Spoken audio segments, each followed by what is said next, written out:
जय हिंद साथियों, एक बार फिर से स्वागत है हमारे ज्ञान गंगा यूट्यूब चैनल पे। आज हम चर्चा करेंगे अधिगम के संज्ञानात्मक विकास सिद्धांत के बारे में। जैसा कि मैंने इसके पहले वीडियो में बताया था कि अधिगम के सिद्धांत को दो भागों में बांटा गया था।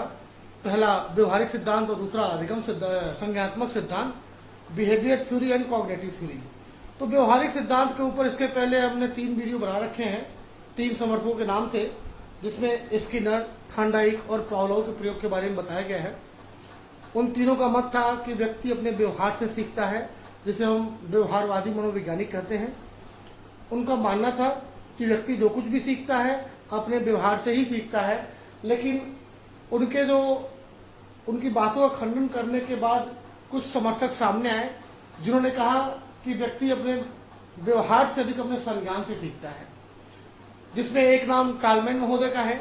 इनका नाम मैंने सबसे पहले क्यों रखा है, क्योंकि ये सामान्य रूप से व्यवहारवादी मनोवैज्ञानिक थे, लेकिन इन्होंने अपना सिद्धांत संज्ञानात्मक सिद्धांत के रूप में दिया है। थे व्यवहारवादी, लेकिन सिद्धांत दिया है संज्ञानवादी सिद्धांत। मतलब व्यवहारवादी होने के बावजूद भी संज्ञानात्मक भावना के पक्षधर थे, संज्ञानात्मक सिद्धांत पर अधिक बल देते थे। आइए जानते हैं टालमैन के बारे में कुछ सामान्य जानकारी जो अक्सर नेट सेट में पूछे जाते हैं कि टालमैन का पूरा नाम क्या हो सकता है। टालमैन का पूरा नाम एडवर्ड चेस टालमैन, जिसको अक्सर किताबों में देखा गया है कि एडवर्ड सी टालमैन लिखा जाता है। यहाँ चेस को पूरा लिख दिया गया है, जबकि वहां पे किताबों में एडवर्ड सी टालमैन लिखा जाता है। इनका जन्म 1886 में हुआ था। ये 73 वर्षों के जीवन काल में प्रारंभ से ही मनोविज्ञान के क्षेत्र में इनकी जिज्ञासा रही है और एक व्यवहारवादी मनोवैज्ञानिक थे, लेकिन समय के साथ इन्होंने व्यवहारवाद को छोड़कर संज्ञानवाद की शरण ले ली या संज्ञानवाद के समर्थक हो गए। इनका मानना है कि प्राणी की सभी क्रियाएं उद्देश्यपूर्ण या योजनापूर्ण होती हैं। थे तो व्यवहारवादी, लेकिन संज्ञान का पक्ष लेते हुए उन्होंने कहा कि व्यक्ति की जितनी भी क्रियाएं हैं, व्यक्ति जितना भी काम करता है, उसके पीछे एक उद्देश्य होता है, एक योजना होती है। मतलब व्यक्ति अपने संज्ञान से सीखकर, अपने संज्ञान के माध्यम से एक योजना बनाता है, एक उद्देश्य बनाता है, उसके बाद किसी कार्य को करता है। अगर दूसरे लाइन का देखें तो प्राणी सीखने के लिए प्रतीकों का उपयोग करता है। इन्होंने अपने इस सिद्धांत में महत्वपूर्ण स्थान दिया है प्रतीकों को, इसलिए टालमैन का चिन्ह अधिगम या टालमैन का साइन थ्योरी भी बोलते हैं। मतलब व्यक्ति सीखने के लिए प्रतीकों का उपयोग करता है। अब इस बात को समझ लेते हैं कि हम, आप और हम सब प्रतीकों का इस्तेमाल कैसे करते हैं। जैसे हमें अपने घर जाना होता है, या एक छोटे से बच्चे को ले ले, 6, 7, 8 साल का बच्चा, उसको हम अपने गांव के बाहर किसी चौराहे पे, किसी नुक्कड़ पे छोड़ देते हैं, तो बच्चा क्या करता है, प्रतीकों के माध्यम से घर पहुंच जाता है। उसके मन में एक सिंबल बना होता है कि अब यहाँ एक ईंटे के घर आएगा, फिर एक पुराना घर आएगा, फिर एक नया बिल्डिंग आएगा, उसके बाद मुड़ना है। वो मोड़ को भी सिंबल लेता है कि कहां से मुड़ना है। वो कहीं से नहीं मुड़ेगा। जो उसके मन में सिंबल था कि पुराने घर के बगल से मुड़ना है, ये छप्पर के घर के सामने से दाहिने जाना है, उसके दिमाग में एक सिंबल बनता है, एक प्रतीक बनता है। उस प्रतीक के माध्यम से वो लड़का अपने घर तक पहुंचता है। अगर हम बात करें कि अन्य जितनी भी बातें हैं मानव के मस्तिष्क में, सबका एक साइन होता है, एक चिन्ह होता है। अगर मैं एक प्रश्न पूछूं कि घर शब्द सुनते ही आपके दिमाग में एक घर का चिन्ह, एक प्रतीक, घर का एक चित्र बन रहा होगा। अब कोई जरूरी तो नहीं कि सबके मन में एक ही घर का चित्र बने। आपके मन में हो सकता है आपके खुद के घर का चित्र बने, दूसरे व्यक्ति को पूछूंगा दूसरे घर का चित्र बने। कुछ लोगों के मन में घर का नाम लेते ही बड़े आलिशान घर का तस्वीर दिमाग में बनता है, एक सिंबल बनता है। तो सिंबल सबके दिमाग में बनता है। हर शब्द का, हर वाक्य के पीछे कोई ना कोई एक सिंबॉलिक होता है, एक चिन्ह होता है। उसी चिन्ह के माध्यम से व्यक्ति अपने मेमोरी में कोई भी बात याद रख पाता है। अगर मैं चर्चा करूं पुस्तक, किसी किताब के बारे में सोचिए, क्या सोचा आपने? आपके घर के अलमारी में रखी हुई किताब, कोई सोचेगा मेरे टेबल में पड़ी हुई किताब। कोई हिंदी मीडियम किताब के बारे में सोचता है, कोई इंग्लिश मीडियम किताब के बारे में सोचता है। यानी किताब को आपने जिस कोडिंग में, जिस प्रतीक चिन्ह में दिमाग में सेव कर रखा है, उस शब्द को सुनने के बाद या उस बारे में जानने के बाद आपका वही प्रतीक सामने निकल कर आएगा। अगर अन्य कुछ एग्जाम्पल ले लेते हैं, जैसे हमने कहा कपड़ा, आपको मैंने ऑप्शन दिया कपड़ा। अब कपड़े को आपने अपने दिमाग में किस प्रतीक चिन्ह से सेव किया है वो सोचिए। तो कोई कुर्ता पजामा सोचता है, महिलाएं साड़ी सोचती हैं, लड़कियां अपने सूट सलवार सोचती हैं, कुछ लड़के जींस पैंट, कुछ लोग लोअर टी शर्ट समझ लेते कपड़े का मतलब। इसका पूर्ण अर्थ ये हुआ कि हम हर चीज को एक कोडिंग करते हैं, एक साइन देते हैं, प्रतीक के माध्यम से दिमाग में सेव करते हैं, वह सुरक्षित रखते हैं। तो उनका यही कारण है कि प्राणी सीखने के लिए प्रतीकों का उपयोग करता है। बिल्कुल सही बात है, ये संज्ञान की बात है, क्योंकि ये संज्ञानात्मक सिद्धांत के अंतर्गत आते थे। इनका मानना था कि व्यक्ति कोई भी विषय वस्तु हो उसको जानने के लिए, सीखने के लिए अपने दिमाग में प्रतीकों का उपयोग करता है। हम बात करें भोजन, मैंने नाम लिया खाने का। अब खाने का नाम सुनते सबके मुंह में पानी आ जाता है, लेकिन आपके सामने कौन सा डिश आया कमेंट करके जरूर बताइएगा। कि अगर मैं खाने का नाम ले रहा हूं तो किसी के सामने दाल चावल सब्जी आता है, किसी के सामने चिकन टिक्का, किसी के सामने मछली आता है, किसी के सामने इडली डोसा सांभर आता है, किसी के सामने दाल पूड़ी आती है। तो आपके दिमाग में खाने को लेके क्या सिंबल दिमाग में आता है, आपने खाने के किस सिंबल से सेव किया है, प्लीज कमेंट में जरूर बताएंगे। क्योंकि टालमेन ने कहा है कि व्यक्ति सीखने के लिए प्रतीकों का उपयोग करता है। हम जीवन में जहां भी कुछ करते हैं उसके लिए एक सिंबल का यूज करते हैं, एक साइन का यूज करते हैं। आपने देखा होगा रोड पे एक साइन बना होता है, हम 70, 80, 60 की स्पीड में कार में, मोटरसाइकिल में जा रहे होते हैं, अगर आगे टर्न होता है तो एक सिंबल बना होता है कि आगे यू टर्न है। आपने देखा होगा, लिखा होगा स्पीड 20, मतलब वहां 20 के नीचे चलना है, आबादी क्षेत्र है। तो हर जगह रास्ते पे टोल नाका के पहले सिंबल होता है कि 1 किलोमीटर टोल नाका। उस सिंबल से हम समझ जाते हैं कि आगे हमारे साथ क्या होने वाला है, आगे कितना मुड़ना है, हमें कैसे क्रिया करनी है इत्यादि। अगर मैं बोलूं प्लस, जोड़ना है 2 + 2, प्लस में तो प्लस का सिंबल दिमाग में आएगा, 2 में 2 का सिंबल आएगा।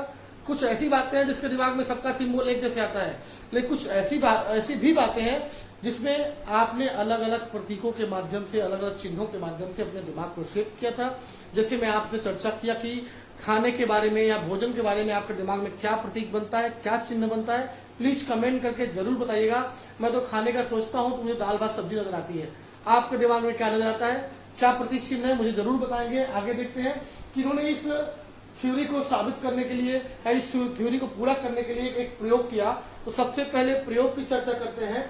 इन्होंने अपना ये प्रयोग 1932 में किया। इनकी एक पुस्तक थी purposive behaviour in animal and man, मतलब मानव और जीव के बीच का जो व्यवहार है उसके बारे में एक अध्ययन किया 1932 में, और उसी से प्रेरित होकर उन्होंने इस सिद्धांत की संरचना की, जिसको हम संज्ञानात्मक सिद्धांत के बारे में जानते हैं।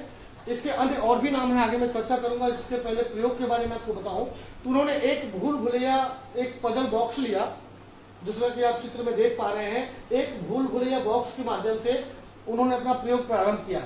इस प्रयोग में उन्होंने कुछ चूहों को लिया, चूहे के एक ग्रुप को, ये आप देख पा रहे हैं 6 चूहों का एक ग्रुप है। ऐसे उन्होंने कई प्रयोग किए, 2 ग्रुप में, 3 ग्रुप में, लेकिन एक साधारण सा छोटा सा प्रयोग बताऊंगा मैं जो आपको समझ में आ जाए। इसकी अधिक जानकारी के लिए आप लोग मुझे कमेंट करते हैं तो मैं इसका एक विस्तृत वीडियो भी बना सकता हूं, जिसमें 3-4 जितने भी इनके एक्सपेरिमेंट है उसके बारे में चर्चा किया जाएगा।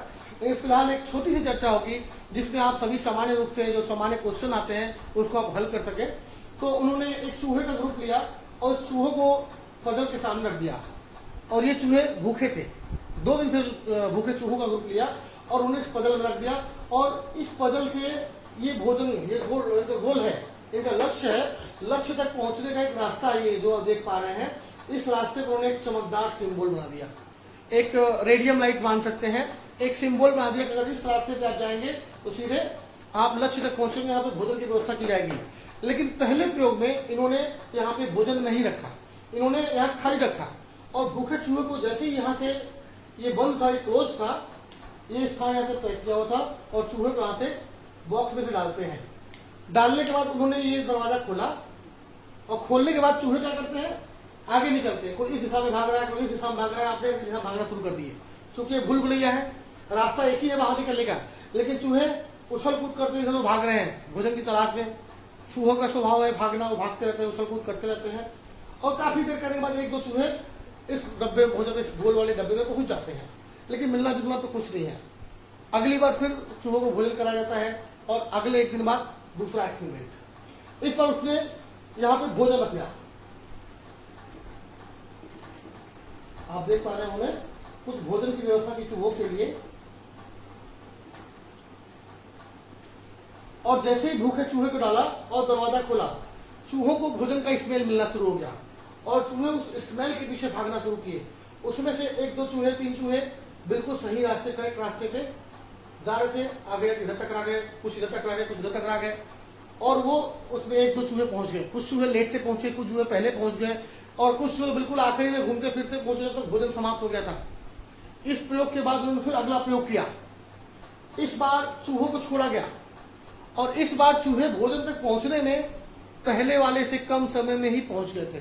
पहले मान लेते 5 मिनट लगा तो दूसरे प्रयास में मात्र 4 मिनट में ही पहुंच गए, क्योंकि उनको कुछ आइडिया लग गया था कि मुड़ने से हम टकराएंगे, इधर मुड़ने से टकराएंगे। और कुछ चूहे इतने स्टाफ में होशियार थे जो इस चमकदार सिंबल को देखते चले गए। अगले प्रयोग में क्रमशः ये करते रहे और एक ऐसा समय आया जब चूहों को छोड़ते ही चूहे सीधे सिंबल देखते हुए, प्रतीक देखते हुए, चमकदार चिन्हों को देखते हुए सीधे भोजन तक पहुंच जाते थे। अर्थात चूहे ने अपने दिमाग का प्रयोग किया। इसके पहले जितने प्रयोग हमने पढ़े हैं वो सब व्यवहारिक आधार पर था कि करते करते सीख गए, लेकिन यहाँ जो होशियार चूहे थे उन्होंने क्या किया, इस सिंबल का यूज किया। कहीं टकराने की आवश्यकता नहीं, जहां चमकदार रास्ता उसी रास्ते पे चलेंगे तो भोजन मिल जाएगा। तो उन्होंने व्यवहारिक सिद्धांत को नकारते हुए कहा कि केवल व्यक्ति व्यवहार से नहीं सीखता, व्यक्ति अपने बुद्धि और संज्ञान से भी सीखता है। इस बात को साबित करने के लिए टालमैन ने इस सिद्धांत की संरचना की, जिसको हम टालमैन का चिन्ह अधिगम सिद्धांत कहते हैं। इस सिंबल के माध्यम से चूहे धीरे धीरे भोजन तक पहुंच गए और टालमैन ने साबित कर दिया कि व्यक्ति चिन्हों के माध्यम से अपने दिमाग का सही उपयोग करके एक बेहतर अधिगमकर्ता बन सकता है। और अगली बार जब भी वो चूहों को डालते वो सीधे लाइन को, सिंबल को पकड़ते हुए सीधे अपने गोल तक, लक्ष्य तक, भोजन तक पहुंच जाते थे। वो ये जो चिन्ह है, चिन्ह उनके लिए स्टिमुलस का काम करते थे।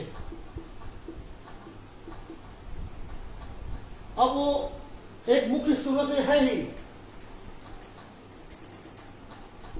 भोजन उनका मुख्य स्टिमुलस है, लेकिन भोजन को प्राप्त करने के लिए मार्ग में जो चिन्ह थे वो चिन्ह भी उनके लिए एक उद्दीपक का कार्य करते थे कि चिन्ह के माध्यम से जाएंगे तो भोजन जल्दी मिलेगा। इन्होंने इस बात को साबित करने के लिए स्टिमुलस, रिस्पॉन्ड और स्टिमुलस SRS 3 शब्दों का प्रयोग किया। इन्होंने लिखा कि स्टिमुलस यानी भोजन के खुशबू पाकर चूहे रिस्पॉन्ड करते हैं और जब रिस्पॉन्ड करके आगे निकलते हैं तो चिन्ह के रूप में उनको दूसरा स्टिमुलस मिलता है और इस स्टिमुलस के माध्यम से वो फिर से अपने भोजन वाले स्टिमुलस तक पहुंच जाते हैं और भोजन प्राप्त कर लेते हैं। ये प्रक्रिया बार बार दोहराई जाती है तो आदमी उस बात को सीख जाता है, जैसे चूहे में सीख गया। इनके सिद्धांत के कुछ अन्य नाम और भी हैं जिसके बारे में परीक्षा में पूछा जाता है, तो आइए जानते हैं इनके सिद्धांत के और अन्य नाम क्या क्या है। आपको जहां भी नजर आए तो आप वहां पर चिन्ह कर सकते हैं। इनके सिद्धांत का अन्य नाम है प्रतीकात्मक सिद्धांत। इसको केवल प्रतीकात्मक सिद्धांत यानी सिंबल थ्योरी बोल सकते हैं या फिर चिन्ह थ्योरी बोल सकते हैं। चिन्ह पूर्णकार सिद्धांत से नाम से मिलता जुलता कि सिंबल सिद्धांत, चिन्ह पूर्णकार। ज्ञान का मानचित्र सिद्धांत, व्यक्ति अपने ज्ञान से, जैसे चूहों ने अपने ज्ञान के हिसाब से उस मानचित्र को पढ़ लिया, उस चमकदार रेडियम लाइट को पढ़ लिया, उस रास्ते को पढ़ लिया, उसके आधार पर इनका नाम पड़ा है ज्ञान मानचित्र का सिद्धांत। व्यक्ति के दिमाग में कुछ ना कुछ मानचित्र बन जाता है, घर पहुंचने का, अपने शहर पहुंचने का, ऑफिस पहुंचने का, या जहां कहीं भी जाना चाहता हो। संभावना का सिद्धांत, संप्रयोजित सिद्धांत। संभावना कहां से, व्यक्ति अपने मन में पहले से ही संभावना व्यक्त कर लेता है कि मैं अगर ये सिंबल ठीक से अपने मन में सेव किया हूं, अपने घर में मैं उसी सिंबल के माध्यम से, उस चिन्ह के माध्यम से, प्रतीक चिन्ह के माध्यम से पहुंच जाऊंगा। संप्रयोजन का सिद्धांत, व्यक्ति किसी कार्य को करने के लिए प्रयोजन करता है। जब व्यक्ति पहली बार अपने घर से किसी नए शहर के लिए जाता है तो सिंबल को देखते हुए जाता है। कुछ व्यक्ति इसको नोट करते हुए जाते हैं कि इसके बाद ये चौराहा पड़ा, इसके बाद ये शहर पड़ा, इसके बाद ये नुक्कड़ पड़ा, यहाँ से मुड़ना। तो व्यक्ति क्या करता है, पहले से प्लान करता है, पहले से परियोजना बनाता है, संप्रयोजित करता है और जाता है। आप यहाँ से रायपुर चले गए, अब एक प्लान के तहत शहर को देखते हुए, मार्क करते हुए, ताकि वापस आने में आपको वही योजना उस सिंबल को याद दिलाए और आप घर तक पहुंच सके। और व्यक्त अधिगम सिद्धांत, इस बात को व्यक्त करने की आवश्यकता नहीं कि मैंने कैसे प्लानिंग की। हर व्यक्ति का अलग अलग सिंबल बनाने का तरीका होता है, उसको व्यक्त करना आसान तो है पर अलग अलग शब्दों में व्यक्त करना बड़ा मुश्किल हो जाता है। उद्देश्यवाद का सिद्धांत, संकेतवाद का सिद्धांत, की विभिन्न नाम है इनके टालमैन के सिद्धांत के बारे में जो परीक्षा उपयोगी हो सकते हैं। यदि इसके बारे में कुछ प्रश्न पूछना हो तो आप मुझे कमेंट कर सकते हैं और अधिक जानकारी के लिए चैनल को सब्सक्राइब करें, बेल आइकन को दबा दें और ऑल नोटिफिकेशन को ऑल कर दें। अधिक जानकारी के लिए फिर से मिलते हैं अगले वीडियो के साथ। तब तक बने रहिए हमारे साथ ज्ञान गंगा एजुकेशन चैनल के लिए। तब तक के लिए धन्यवाद।